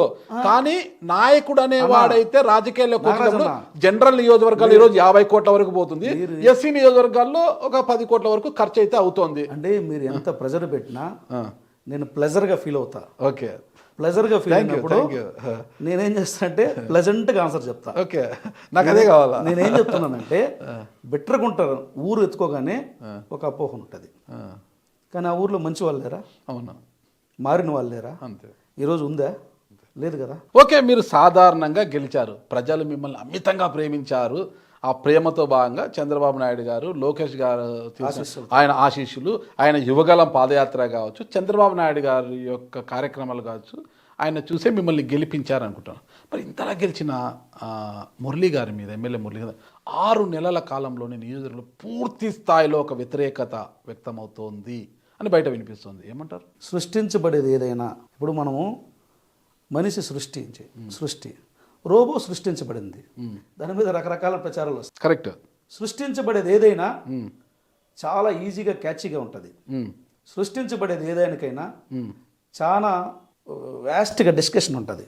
ఎందుకంటే సృష్టించబడేది అది సహజత్వంగా వచ్చేదాన్ని ఏది కూడా. ఇప్పుడు మనం ఒక మొక్క నుంచి ఒక జామకాయ ఉంది, ఇప్పుడు మన అందరూ నాటు జామకాయలు తినేవాళ్ళం. ఇప్పుడు ఇంత పెద్ద జామకాయలు వచ్చినాయి, హైబ్రిడ్ వచ్చేసి సృష్టించబడింది, దాని గురించి డిస్కషన్ జరుగుతుంది. ఓకే, మరి యాదమరి పూతలపట్టి ప్రాంతాల్లో మైనింగ్ ఎక్కువైపోయింది, మాట వినకపోతే దాడులు చేయిస్తున్నారు అనేది కూడా సృష్టినా? 100% వావిల్ శ్రీకాంత్ రెడ్డిపై చిత్తూరులో దాడి చేయించడం కూడా సృష్టినా? సృష్టి. ఓకే, మరి దాడి ఎవరు చేశారు? పోలీసులు అడిగితే చెప్తారు. ఎంక్వైరీ వాళ్ళే కదా చేశారు. నేను ఆ రోజు కొల్హాపూర్ టెంపుల్లో ఉన్నా. జైలుకు తీసుకెళ్ళినప్పుడు జర్నలిస్ట్గా ఉన్నప్పుడు మీ అభిమానులు ఎలా దాడి చేశారు అంటే, మీరు ఎమ్మెల్యే అయినాక మీరు కోల్హాపూర్లో ఉంటే మీ అండ చూసుకొని మీ అభిమానులు దాడి చేశారేమో కదా? నాకు అభిమానులు ఉండాలని మీరు నిర్ధారించుకున్నారు బాగా. ఎమ్మెల్యే అయిన తర్వాత అభిమానులు లేకోకుండానే ఈరోజు మీ అంటే మంది మార్బలం వస్తుందా? లేదు. తెలుగుదేశం పార్టీ ప్రతినిధి కాబట్టి, తెలుగుదేశం పార్టీ నాయకుడు కాబట్టి, మన ఎమ్మెల్యే కాబట్టి, ఎక్కడ పోతే అక్కడ జనాలు వచ్చి ఎమ్మెల్యే అన్నప్పుడు there is a possibility to discuss. అతను చెబితే ఏమైనా జరుగుతుంది, ప్రతినిధి కదా. ఎందుకంటే జుడిషియరీ అనేది పొలిటికల్ సిస్టమ్కి అబోవ్ ఉంటుంది. ఎగ్జిక్యూటివ్ సిస్టమ్కి, జుడిషియరీ సిస్టమ్స్కి మధ్యలో పొలిటికల్ సిస్టమ్ ఉంటుంది, పార్లమెంటరీ సిస్టమ్. పార్లమెంటరీ సిస్టంలో నేను ప్రతినిధి కదా. కొన్ని ఆశలకు, కొన్ని ఆశయాలకు నేను ప్రతినిధి, తెలుగుదేశం పార్టీ ప్రభుత్వ ఆశయాలకు నేను ప్రతినిధిని, ప్రజల ఆశలకు నేను ప్రతినిధిని. కాబట్టి ఈ ఆశయాలు కలిగిన వాళ్ళు నాతో మాట్లాడడం కోసం రావడం వేరు. మీకంటూ వర్గం లేదు. దేనికి వర్గం? నేనే తెలుగుదేశం వర్గం అయితే మళ్ళీ నాకెందుకు వర్గం? ఇంకా మీలో జర్నలిస్ట్ ఇంకా అట్లా సజీవంగా ఉన్నారులేండి. ఇంకా టైం పడుతుందేమో జర్నలిస్ట్ బయటికి పోయి. లేదన్నా, నిజం. ఇప్పటికీ నిజమా నిజం. Okay okay. ఇప్పటికీ నాగరాజ్ అన్న ఒక 10 సంవత్సరాల తర్వాత మళ్ళీ ఏమన్నా ఓపికండి ఇంటర్వ్యూ చేస్తే కూడా మళ్ళీ ఒక 2 నెలలకే చేస్తాను ఖచ్చితంగా. వస్తాను, పూతల పట్టుకు వస్తాను. మైనింగ్ సామ్రాజ్యం గురించి అంతా మాట్లాడడానికి అక్కడికే వస్తాను మొత్తం కూడా. ఖచ్చితంగా అన్న 100% ఇంత నిజాయితీగా వావిల్ శ్రీకాంత్ రెడ్డిపై దాడి చేసింది ఎవరో పోలీసులు చెప్పాలి, మైనింగ్ గురించి ఏం ఐడియా లేదు. ఇంత నిజాయితీగా ఉన్నారు కదా. డిఆర్సీ మీటింగ్లో అనుకుంటా మీరు ప్రభుత్వ అధికారులు ఎవరు నా మాట వినడం లేదు, అది ఇది నన్ను చులకనగా చూస్తున్నారు అన్నట్టుగా మాట్లాడారు. మీరు రికార్డ్స్ పంపిస్తాను. నేను చులకనగా చూస్తున్నారని కానీ మాట వినడం లేదని కానీ నేను ఎక్కడ మాట్లాడాల. గురజాల జగన్మోహన్ గారు మాట్లాడిన తర్వాత దానికి ప్యారలల్గా మీరు అందుకున్నారు. నేను మాట్లాడుతున్నా 2019 లెక్కలు తీసుకొస్తే డిఆర్సీ మీటింగ్లోకి అడిగా. 2024 రివ్యూలో 2019 లెక్కలు తీసుకొచ్చారు. మనం ఏ ప్రభుత్వంలో ఉన్నాం, ఎవరి పాలనలో ఉన్నాం, ఇదే నాని అడిగా. ఆన్ రికార్డ్స్ ఉంటాయి. అంతకుముందు FPOs అంటారు, ఫార్మర్స్ని ఒక డ్వాక్రా సంఘాలలాగా ఫార్మర్లు ఒక యూనియన్ చేసి సహకార వ్యవసాయ రంగాన్ని అభివృద్ధి చేయడంలో ఎందుకు జీరో ఉందని అడిగా. దీన్ని ప్రోత్సహిస్తే మీకు ఫలితంతో పాటు ప్రెజర్ తగ్గుతుంది. రైతులు ఎప్పుడైతే స్వయంగా వాళ్ళ పంటల మీద వాళ్ళు ఆలోచన చేసి, వాళ్ళ భూముల సారం మీద వాళ్ళు ఆలోచన చేసి, పంట మార్పిడుల మీద వాళ్ళ అవగాహన చేసుకుంటారో మీకు ప్రెజర్ తగ్గుతుంది. దాన్ని ఎందుకు మీరు ఫోకస్ చేయడం లేదని అడిగారు. అన్నిటికన్నా మించి అడవి చుట్టూ జీవించే జీవులు ప్రెజర్ పెట్టద్దని అని అడిగారు. ఎందుకు? Your also in bureaucracy. అడవి చుట్టూ మనిషి ఉన్నప్పుడు అడవిలో బ్రతికే జీవి ఎంత స్వేచ్ఛగా ఉండాలో అడవి చుట్టూ బ్రతికే మనిషి కూడా అంత స్వేచ్ఛగా ఉండాలి. అడవిలో ఉన్నటువంటి జీవి పంది చనిపోతే దాన్ని కాపాడడం ఎంత ముఖ్యమో మనిషిని బ్రతకనివ్వడం కూడా అంతే ముఖ్యమని అడిగా. అట్లాగే సర్వశిక్ష అభియాన్లో పురాణాలు చెప్తూ ఉంటే పురాణాలు కదా కావాల్సింది, ప్రామాణికమైన మాటలు కావాలని అడిగా. అంతకుమించి అధికారులు ఎవరు నా మాట వినలేదని కానీ వినాలని కానీ నేను చెప్పలా. వినాలి కదా ఎమ్మెల్యే. మీరే ఇందాక చెప్పారు కదా పొలిటికల్గా వినకూడదని. ఖచ్చితంగా అంటే ప్రజాస్వామ్యంలో ఎమ్మెల్యే పాత్ర చాలా ముఖ్యమైనది కాబట్టి ప్రభుత్వంలో ఒక పాత్ర కావచ్చు, పోలీసులు కావచ్చు, ఎవరైనా కావచ్చు, సిస్టమ్ ప్రకారం నడుచుకున్నట్టు ఒక వ్యవస్థలో కొన్ని లోపాలు జరిగినప్పుడు ఈ విధంగా ఫాలో కాండి, ఈ విధంగా ఫాలో కాండి చెప్పవచ్చును కాక కదా, అంతవరకే చెప్పవచ్చు. అంటే మీ సిఫారసులతో MRO రావాలి, మీ సిఫారసులతో SICL రావాలి అనేది కాదు. ఇక్కడ సిఫారసు లేకుండా రావాలి, సిస్టంలో తప్పు జరిగితే ఈ విధంగా చేయాలని చెప్పే హక్కు ప్రజాస్వామ్యంలో ఎమ్మెల్యేకు ఉంది. నేను ఒకటే అదే చెప్తున్నా. ఆ రకంగా ప్రశ్న డిఆర్సీ అంటే రివ్యూ, డిస్ట్రిక్ట్ రివ్యూ మనం రివ్యూ చేసుకునేటప్పుడు అక్కడ తప్పొప్పులు, మంచి చెడులు, అభివృద్ధి, నేను అడిగింది అదే. మనం గతం గురించి చర్చించుకోవడంతో పాటుగా మహత్తరమైన ఆశయంతో పనిచేస్తున్నటువంటి ముఖ్యమంత్రి, మహత్తరమైన ఆశయంతో పనిచేస్తున్నటువంటి ఉప ముఖ్యమంత్రి, గొప్ప మార్పు కోసం పనిచేస్తున్నటువంటి ప్రధానమంత్రి నేతృత్వంలో మనం పనిచేస్తున్నాం. ఇక్కడ మనం గతం గురించి చర్చించుకోవడమే కాదు, వర్తమానాన్ని లింక్ చేసి భవిష్యత్తు ప్రణాళికలు కూడా నిర్ధారించాలి. ఇప్పుడు నేను అడిగిన ప్రశ్న కూడా అక్కడే. ఒక బడ్జెట్ వేస్తున్నాం, ఆ బడ్జెట్లో ఈరోజు మనం ఎస్టిమేట్స్ చేస్తున్నాం అంటే దానికి సంబంధించినటువంటి యాక్చువల్స్ ఏమి చెక్ చేస్తాం. గతంలో యాక్చువల్స్ ఏమి చూసుకొని ఎస్టిమేట్స్ చేస్తాం.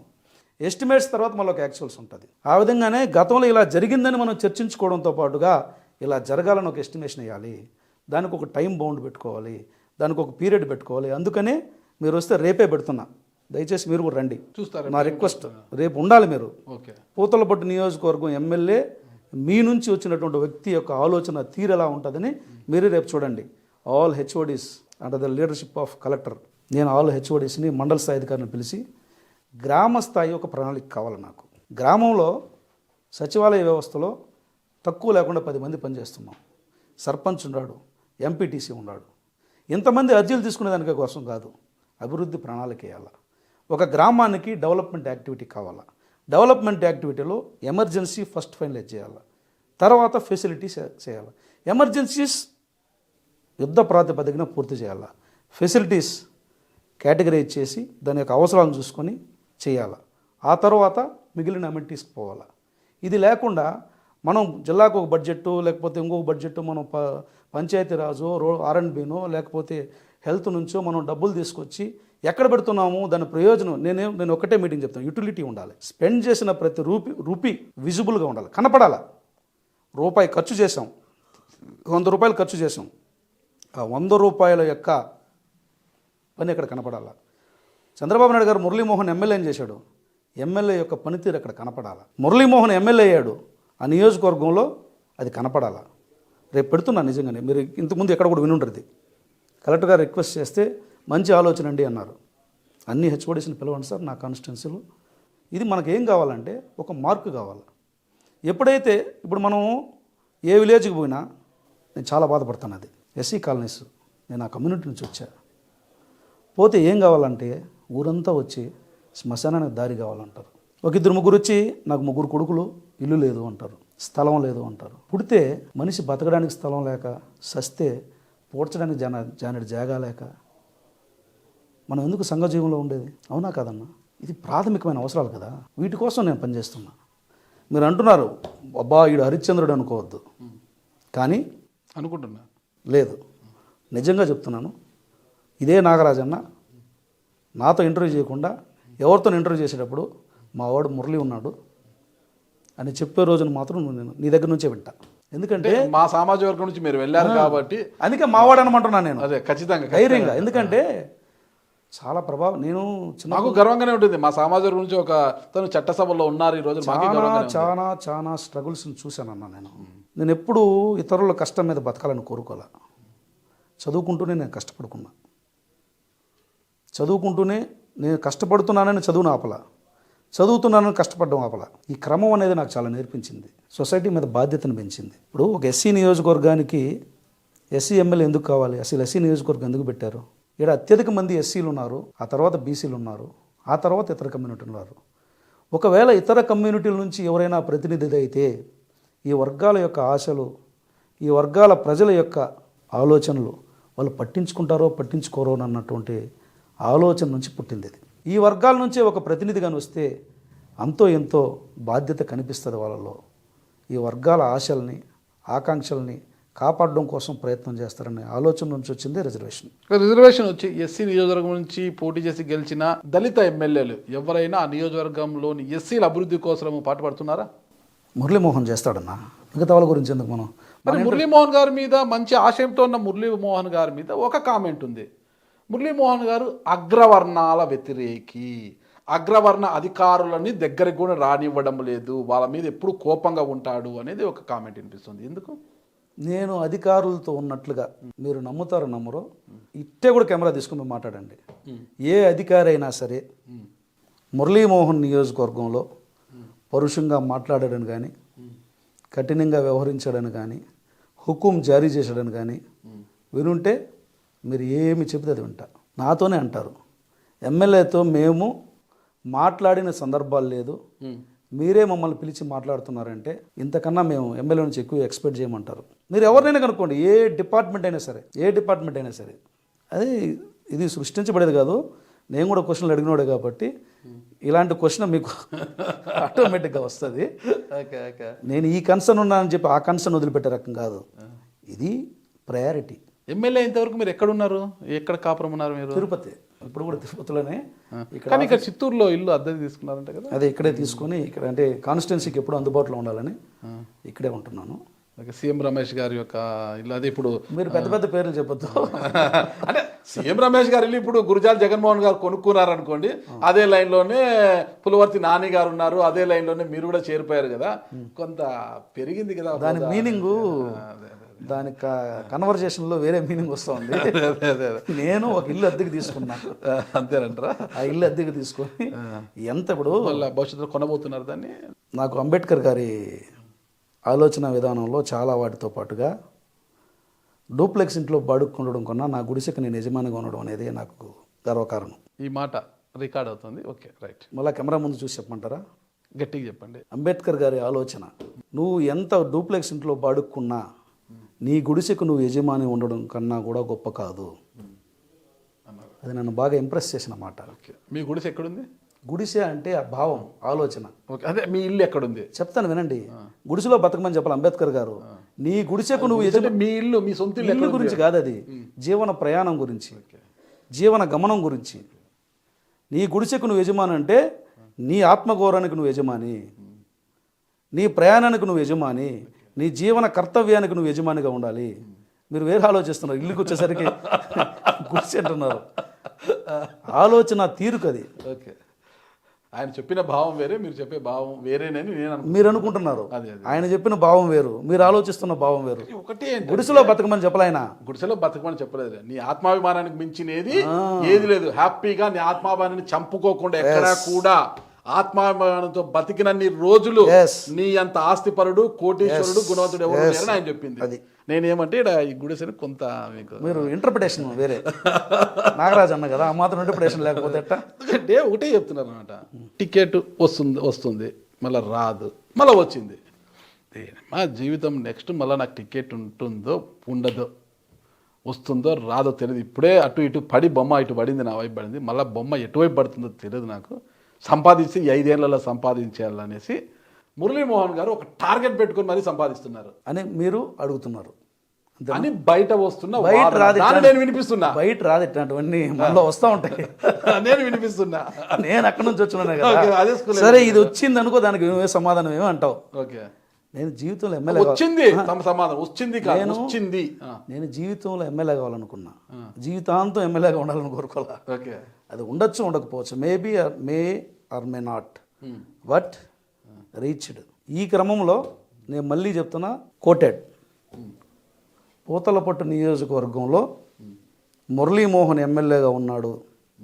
ఆ రోజుల్లో ఆయన ఇలా చేశాడు అని ప్రతి ఊరు చెప్పుకునే విధంగా అయితే ఉంటా. ప్రతి ఇల్లు మీ ఫోటో పెట్టుకోవాలా, చెప్పుకోవాలంతే చాలు. ఫోటో వద్దా? వద్దు, అవసరం లేదు. నేను అంత ఆశపరుడు కాదు, నేను జగన్మోహన్ రెడ్డి గారు కాదు కదా. ప్రతి ఇల్లు టికెట్ వచ్చింది, డబ్బు ఖర్చు పెట్టలేదు. పెద్దిరెడ్డి గారి హవా ఉంటుంది ఇక్కడ ఎక్కువ. ఆ హవాను తట్టుకొని ఎలా గెలిచారు అసలు మీరు పూతలపట్టులో? చంద్రబాబు నాయుడు గారు హవా ఉంది కదా. చంద్రబాబు గారు కుప్పంలోనే చంద్రబాబుని గెలవనివ్వను అని ఛాలెంజ్ చేశాడు కదా. అది మరి పూతలపట్టులో నిలిచిందా ఛాలెంజ్? అది నిలవలేదనుకోండి, మరి గెలిచి డౌన్ అయ్యాడు, ఈయన అప్ అయ్యాడు. ఛాలెంజ్ వేసినప్పుడు నిలవాలా, నిలవలేనప్పుడు దాని గురించి మాట్లాడడం ఇప్పుడు అప్రస్తుతం కదా.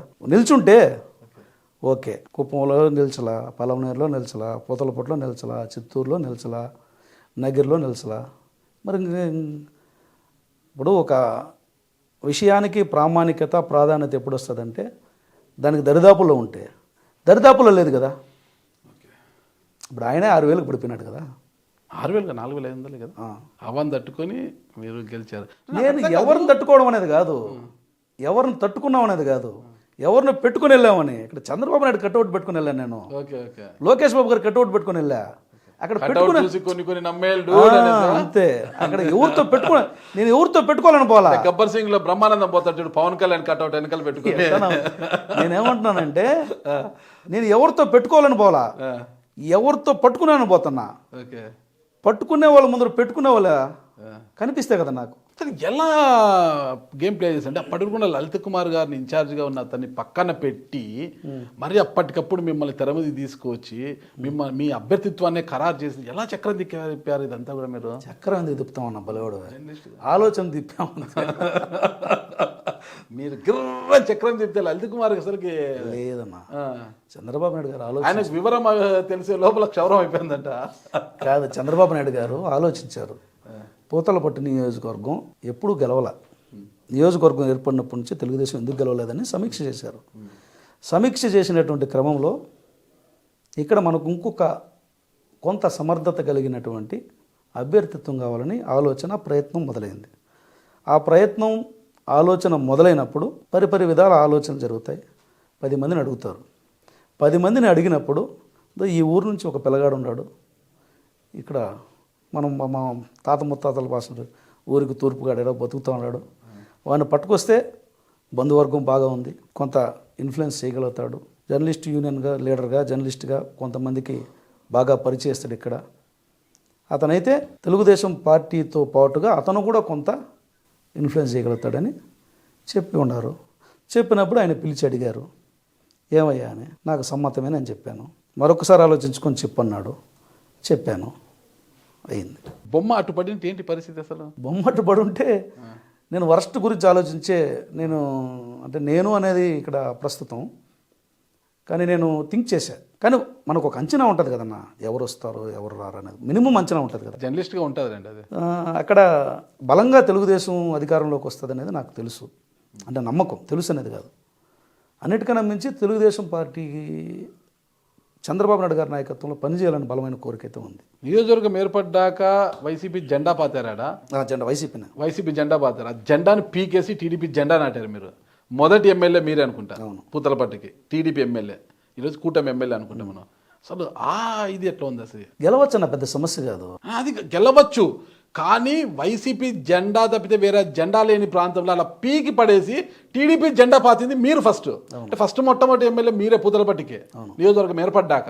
ఆ ఫీల్ ఎలా ఉంది అసలుకి? గొప్పగా చెప్పుకుంటారు కదా. అది నా గొప్పతనం కాదు కదా.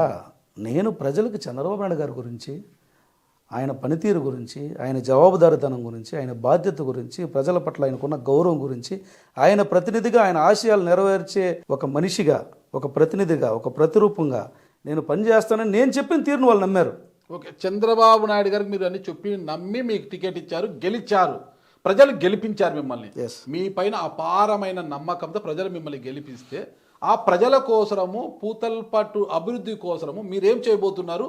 మీ మస్తిష్కంలో ఉన్న విజన్ ఏంటి అసలు? నేను ఇప్పుడు బహుశా మీరు కొత్తగా గెలిచిన ఎమ్మెల్యేలో అసెంబ్లీలో రికార్డులు తీస్తే నేను ఒకే మాట చెప్పిన, నేను ఎమ్మెల్యేగా ఉన్న రోజులు ఉంటే ప్రజల్లో ఉంటా, అసెంబ్లీ జరిగేటప్పుడు అసెంబ్లీలో ఉంటా. అసెంబ్లీలో ఉంటానంటే అసెంబ్లీలో పూతలపట్టు ఉంటుంది, ఏడు ఉంటానంటే ప్రజల్లో ఉంటానని, ప్రజల కోసం ఉంటానని తూచా తప్పకుండా మాట్లాడుతున్నా.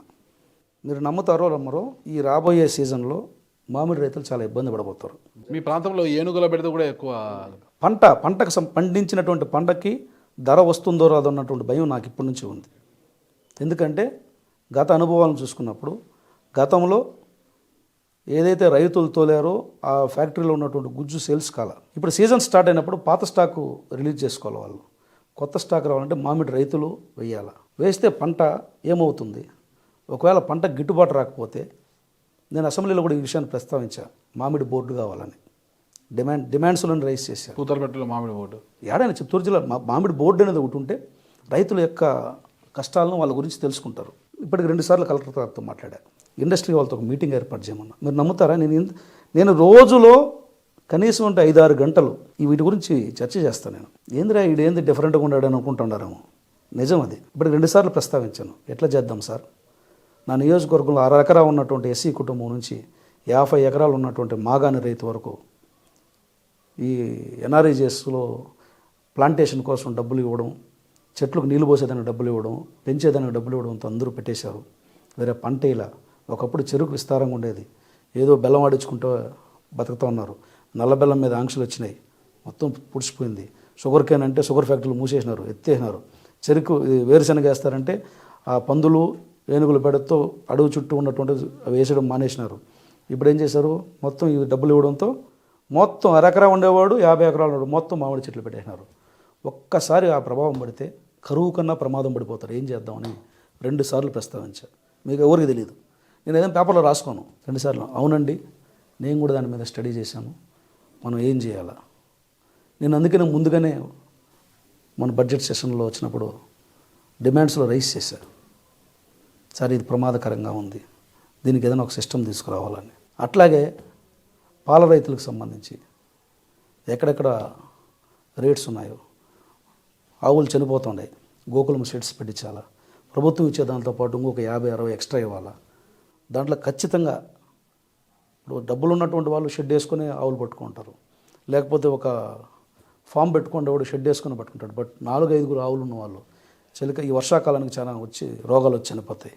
ఒక షెడ్ ఉంటే చనిపోవు. సుమారు 400 చిల్లర షెడ్లు పెట్టించారు. 6 నెలల వ్యవధిలోనే ఆల్రెడీ జరుగుతోంది.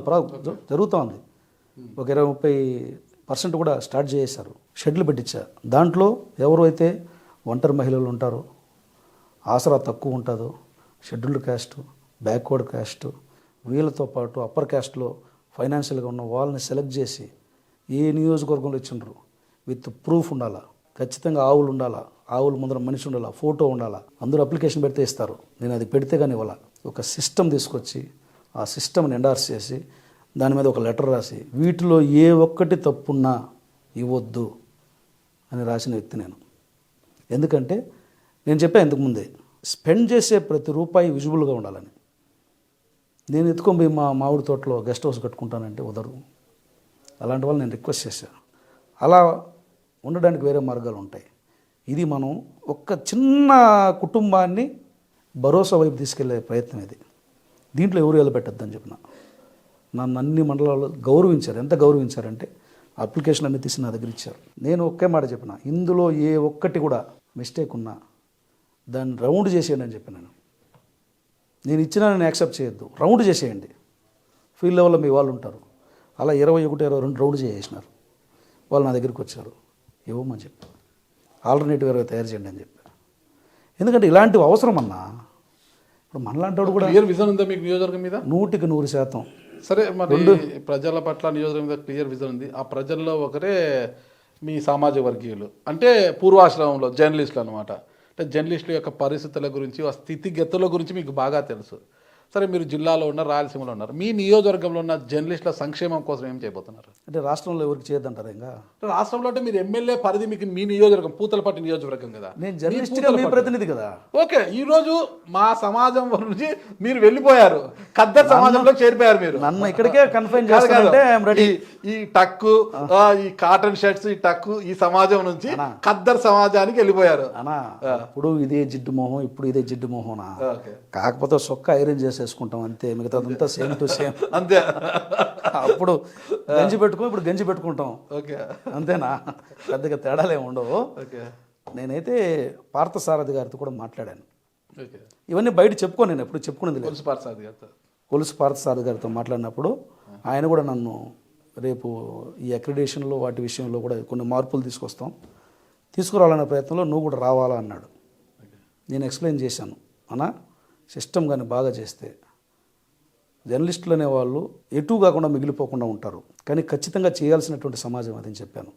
అవును, మాకు కూడా కన్సర్న్ ఉంది, ఈసారి మేము ఏదైనా ఒక పాలసీ ఫిక్స్ చేసేటప్పుడు నిన్ను కూడా పిలుస్తాం రా అన్నారు. ఖచ్చితంగా నేను అందులో భాగస్వామి కాకపోయినా బయట నుంచైనా ఆ ప్రతిపాదనలు నేను కొన్ని చేస్తాను.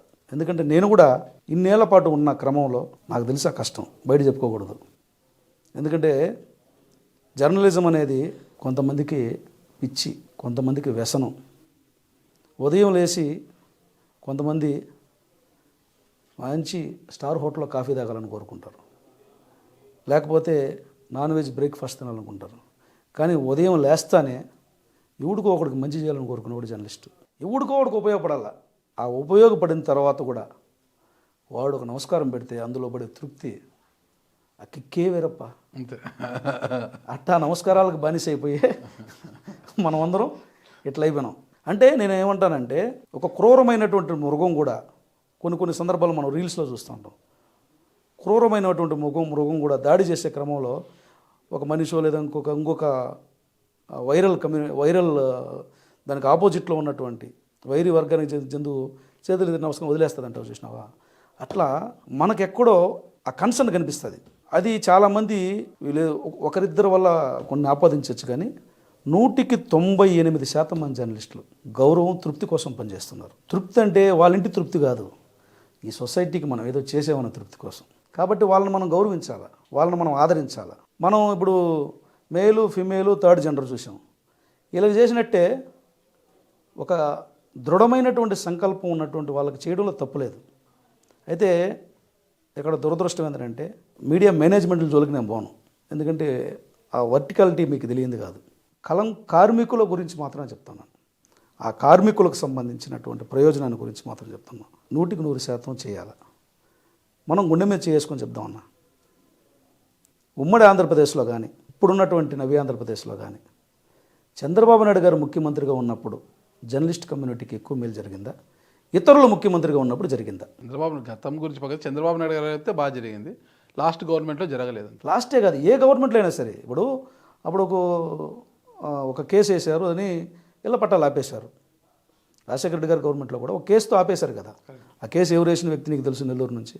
ఎందుకు ఆపేస్తా తెలుసు, జడ్జిలతో వాళ్ళతో వెళ్తే కంపేర్ చేసి జియో నెంబర్ 4 or 5 సంథింగ్ ఏదో మర్చిపోయిన అనేది. మనం అందరం కూడా ఫైట్ చేసిన వాళ్ళం కదా, అవునా కదా? ఇప్పుడు వాళ్ళకి ఎందుకు ఇవ్వాలా వీళ్ళకి ఎందుకు ఇవ్వాలా ఇండ్లని వేసినప్పుడు జర్నలిస్ట్ కూడా అన్ని కలిపి ఒక జియో ఇస్తే ఆ జియో ఇవ్వాలని ఇచ్చారో లేకపోతే ఆపడానికి ఇది ఒక మార్గం ఇచ్చారో మనకు తెలియదు. ఆగిపోయిందా? ఆగిపోయాయండి. ఇప్పుడు హైదరాబాద్లో ఉన్న సొసైటీలు కానీ లేదంటే మనం విజయవాడ వైజాగ్లో ఉన్నటువంటి సొసైటీ చంద్రబాబు నాయుడు గారు ముఖ్యమంత్రి ఇచ్చినప్పుడే కదా ఆగిపోయి కదా. ప్రభుత్వంలో జర్నలిస్టులకు విజయవాడ విశాఖపట్నం అదే చెప్తున్నారు, అవి కూడా ఆగిపోయాయి కదా. ఆగిపోయినాయి కదా. నేను అనేది ఎవరంటే అంత కన్సర్న్ ఉన్నటువంటి వ్యక్తి ఈసారి ఇంకా ఎక్కువ బాధ్యతతో పనిచేస్తాడు. అందులో రెండవది పవన్ కళ్యాణ్ గారు కూడా కన్సర్న్ ఉన్నటువంటి వ్యక్తి. లోకేష్ బాబు గారిలో కూడా చాలా కన్సర్న్ ఉంది. ఖచ్చితంగా మీరు లాబీలో చాలామంది జర్నలిస్టులతో ఆయన మాట్లాడుతూ ఉంటాడు. నేను అసెంబ్లీలో చూసా కదా, మాట్లాడినప్పుడు వాళ్ళ అభిప్రాయాలను వింటూ ఉంటాడు. ఎక్స్చేంజ్ ఆఫ్ ఐడియాస్ ఉన్నాయి. ఇప్పుడు మనం ఎవరైతే వీళ్ళకి దూరంగా ఉండాలని కోరుకుంటారో వాళ్ళ అభిప్రాయం మనకు తెలిసిపోతుంది. నాకు నమ్మకం ఉంది ఈ ప్రభుత్వంలో మీరు నేను ఆశించినట్లుగా జర్నలిస్ట్ కమ్యూనిటీకి మంచి జరుగుతుంది. ఖచ్చితంగా జరుగుతుంది. జరిగే క్రమంలో మీ వాడుగా మురళీమోహన్ ప్రయత్నం ఆవగింజంతైనా ఉంటుంది. ఖచ్చితంగా ఉండాలని కోరుకుంటున్నా. ఏంటి అసలు చేతులకి చూస్తే తాళ్ళు ఎక్కువ కట్టరు, మెడలు అందరూ రుద్రాక్ష మాలను ఏదో వేసుకుంటారు, అదేదో పూసలు ఏదో వేసుకున్నారు మీరు. ఏంటది అసలుకి? ఒకసారి చూపించండి. అది పసుపు, అది కూడా పసుపు పూసలే, వేరే పూసలు కదా, పసుపు. అవి కూడా మీరు ఎదుగుటే చూసారు, ఇది కూడా వేసుకున్నాను. Okay okay. ఇది ఇది ఇది ఏది మీకు తెలుసు కదా. అది తెలుసులేండి. అది చిన్నగా ఉంది, ఇది లా ఉంది. అంటే అది తాడులో ఉంది, ఇది ఒక పూసలో ఉంది. కొంచెం ఇంటర్వ్యూకి మీ మెడలో ఆ పూసల్ సైజ్ అంతా బంగారు గొలుసు ఉండాలని కోరుకుంటున్నాను. అంటే మీరు ఇస్తారా ఎట్లా? అంటే మీకు ఎమ్మెల్యే కదా, మామూలుగా అడిగినా అడగకపోయినా పర్సంటేజ్లు అవి వస్తుంటాయి కదా మామూలుగా. మీరు ఇస్తే వేసుకుంటా, వేరే వాళ్ళు ఇచ్చే అంత శక్తి నాకు లేదు. వేరే ఎమ్మెల్యేకి గిఫ్ట్ ఇచ్చే వేరే వాళ్ళు ఇస్తే వేసుకునే. మా సోదరుడు నాగరాజు జర్నలిస్ట్ కదా అని ఒక ఎమ్మెల్యేగా మీరేమన్నా ఇస్తే నేను వేసుకుంటాను. లేదంటే మీకు నేనేమన్నామంటే ఇది సుబ్రహ్మణ్య స్వామి గుడిలో తీసుకొచ్చిన తమిళనాడు చాలా ఫేమస్ కరంగల్ అంటారు దీన్ని. అక్కడ నుంచి తీసుకొచ్చి మీ మెడలో వేయమంటే ఇంటికి వచ్చి మహాప్రసాదం ఇంటికి వచ్చి ఇది వేసి ఏమి మా సిస్టర్కి ఒక చీర జాకెట్ తీసుకుని వచ్చి ఇది మీ మెడలో వేసి అది వాళ్ళకి ఇచ్చి నమస్కారం పెట్టి మీ ఇంట్లో మంచి ఇడ్లీలు తినేసి వస్తా. అదేమంటే వేస్తా. లేదంటే మీరు ఇంతలావు చేయనేస్తానంటే ఒక్క నాగరాజు గారు వేస్తే తప్ప మామూలుగా నేను వేసుకోను. నాగరాజు గారు వేస్తే వేసుకుంటా, మిగతా ఎవరు వేసినా వేసుకోను. అంత శక్తి నాకు ఇవ్వాలని నేను కూడా భగవంతుని కోరుకుంటున్నాను. నేనేమంటున్నాను అంటే మీరు ఎవరైనా పురమాయించి తెచ్చినా కూడా, పురమాయించి లేదా మీరు ఎవరినో ఒకరిని పురమాయించి ఇది వేయండి నా కోసం ఉన్న మురళికి వేయండి అని చెప్పినా కూడా నేను వేసుకుని ఒక్క నాగరాజు అన్నది ఇప్పుడు రికార్డ్ ఇట్. ఇంత లావుది మీరు ఎవరిని పురమాయించి తెచ్చిచ్చినా లేకపోతే బలవంతం పెట్టి తెచ్చిచ్చినా. టీటీడీ లెటర్ కావాలన్నా మా వాళ్ళు తిరుమలకు పోతారంటేనే అన్నా లెటర్లు లేవన్నా అంటున్నా. మీ ఎమ్మెల్యేలు మేము పురమాయిస్తే ఎవరైనా తెచ్చిస్తారా మాకు దండలు? అదే మీరు తెచ్చిస్తే తప్ప వేరే వాళ్ళు ఎవరు తెచ్చిచ్చినా వేసుకోండి. ఓకే, చూద్దా ఆ శక్తి నాకు ఇవ్వాలని కోరుకుంటున్నా. పూతలపట్టు నియోజకవర్గ ప్రజలకు ఏం సందేశం ఇవ్వబోతున్నారు? ఇది మంచి ప్రభుత్వం, ముంచే ప్రభుత్వం కాదు. గౌరవ ముఖ్యమంత్రి నారా చంద్రబాబు నాయుడు గారు, పవన్ కళ్యాణ్ గారు, లోకేష్ బాబు గారు, నరేంద్ర మోదీ గారు ఈ రాష్ట్ర ప్రయోజనాలతో పాటుగా పూతలపట్టు నియోజకవర్గ ప్రయోజనాల గురించి ఒక నిర్దిష్టమైనటువంటి ప్రణాళికతో ఉన్నారు. ఆ నిర్దిష్టమైనటువంటి ప్రణాళికలో ప్రజల యొక్క ఆశలు ఆశయాల గురించి ప్రతి మాటని చేర్చడానికి మీ మురళీమోహన్ ఉన్నాడు. నేను మాటిస్తున్నా, ఒక్కసారిగా అన్నీ మార్చేస్తానని చెప్పలేను, కానీ 5 ఏళ్లలో ఖచ్చితంగా ఒక మార్పును మొదలు పెడతా. సామాజికంగా, ఆర్థికంగా ఈ అసమానతను రూపుమాపడంలో ప్రయత్నం మొదలవుతుందని మాత్రం నేను మాటిస్తున్నా. సుమన్ టీవీ సాక్షిగా. ఖచ్చితంగా మీరు ఇచ్చిన మాట తూచా తప్పకుండా నిలబెట్టుకుంటారని మేము కూడా కోరుకుంటున్నాం. థ్యాంక్ యూ మురళి గారు.